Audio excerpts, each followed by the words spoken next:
So we are hiking all the way up there. There's Lion's Head over there. Honestly, Cape Town classic. Just taking a little breather here. It is a stunning day. Now I'm turning 30 pretty soon. The big 30, which honestly at first kind of terrified me, but lately I'm okay with it. And lately I'm also thinking a lot less about my particular goals. I'm really not thinking about them so much at all, really. And I'm spending a lot more time thinking about lifestyle instead, and what I want my mornings to look like, and the kind of people I want around me, and some of the things that are a lot more important to me. Now, maybe you feel similarly. Maybe you're also in your 20s or your teens, or maybe you're already in your 30s, but you're kind of wondering, what should I be doing differently? What might help me make the most of the decades ahead? Those kinds of big questions that tend to pop into people's head as they get a bit older. But yeah, I figured I'd bring the microphone and camera into the hike today and just share 10 pieces of brutally honest advice I wish I knew at 18 or when I was much, much younger. If you're feeling kind of lost and kind of confused and you don't really know what to do and you're lacking some motivation and you're just looking to get back on track and sort of figure things out, I hope this video and random ramblings are helpful. I'm gonna keep hiking. I'm gonna find a good spot. Let's go explore Table Mountain and yeah, let's chat. All right, so I found a good spot here, just nestled amidst some peaks. You can maybe see the cable cars over that way. And yeah, I'm a bit out of breath. I have not been hiking for a couple weeks, and holy smokes, do I need to get back to it because I need to work on my cardio, my God. Anyways, one of the main things I've learned in the last couple of years that I really wish I knew when I was younger is that seeking out intensity over balance is probably one of the most important things you can do, especially when you're young and especially in your 20s. And in fact, I think chasing balance is actually extremely overrated and could even lead you down the wrong paths. And what's important to understand here is that choosing intensity is a choice. It's something you actually consciously do. And the same goes for choosing balance. It's really just a way of operating and how you choose to live your life. And really, we're in a position now where I think society encourages us to be pretty safe, stay in your lane, do what you're told, go to school, etc., work until you're 65. And it almost discourages going all in on something or having imbalance in your life and chasing something with a high degree of intensity and kind of going all in on something you really care about. Really, it's important to have seasons where you are just full of life and full of passion and you're chasing something that really matters to you.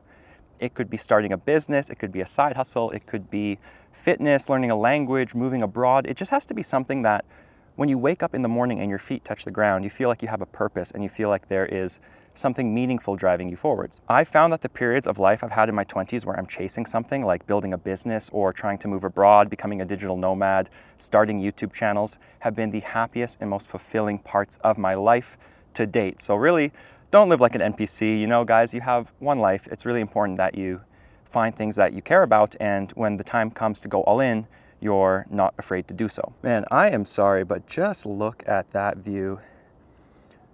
What a stunning, stunning day we're having. Holy smokes.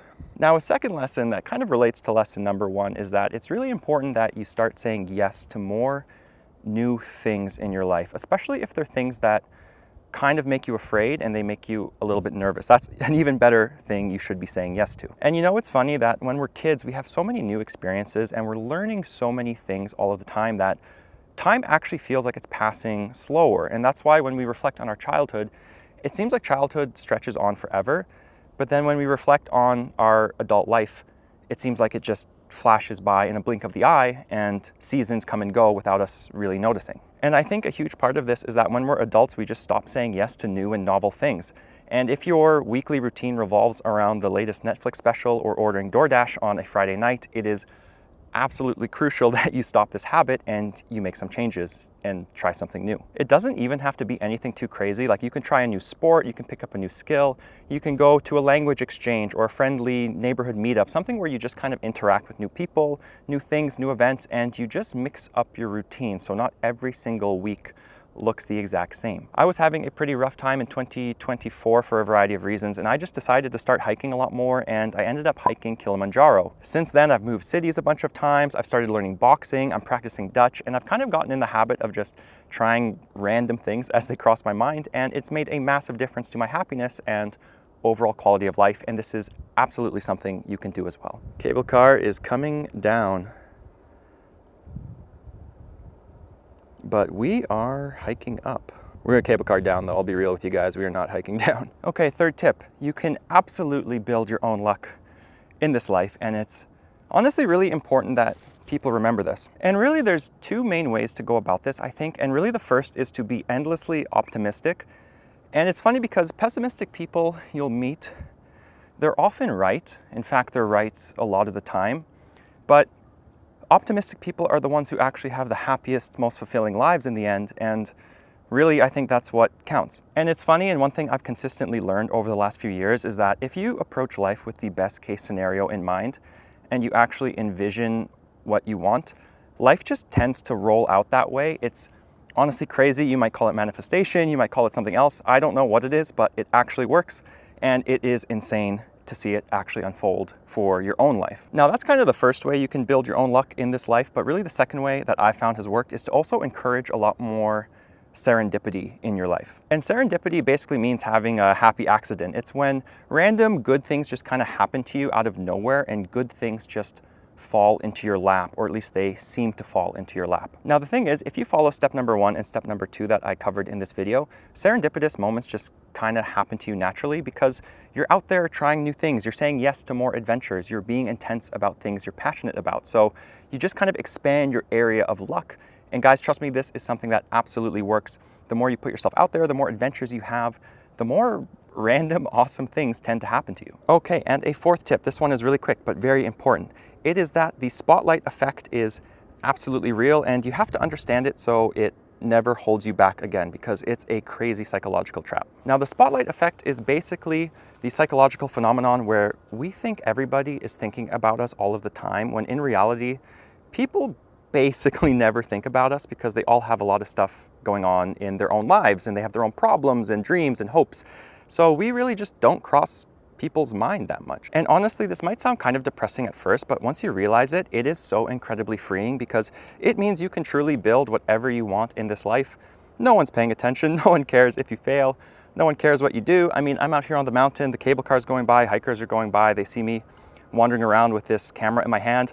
I couldn't care less. No one here knows who I am. No one cares what I'm doing.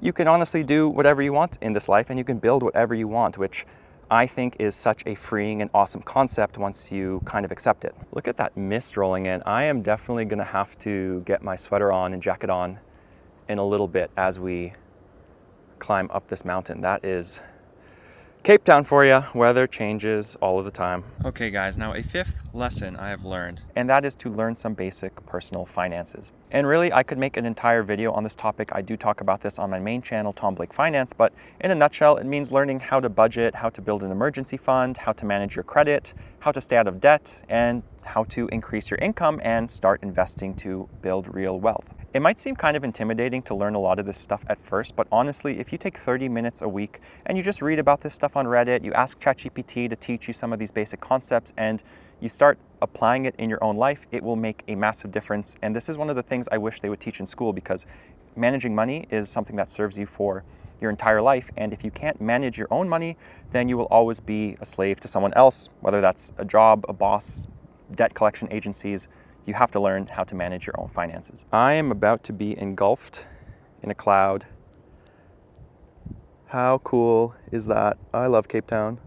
I better hurry this video up. Okay, the sixth tip, another quick one, but a very important one, and that is to start eliminating vices from your life and to stop robbing yourself and your future self of your potential. Now, if you're in your 20s, I don't mean you shouldn't be partying or socializing, you shouldn't be drinking. You can do all of these things if you want, and I actually think they're pretty healthy, and there's actually a very good sense of, being alive and networking with people and having fun and being adventurous in your 20s that's important to maintain. That said, if you let yourself fall into patterns where you're going on benders and you're missing your goals and you're kind of not pursuing the things you've said are important to you, then you're actually teaching yourself that you're not trustworthy and you shouldn't believe the things you tell yourself, and this is actually the most damaging part about this kind of pattern. When you pursue vices, I don't care what it is, gambling, drinking too much, porn addiction, it could be any kind of things, you know what your vices are and the things that you don't want to be doing.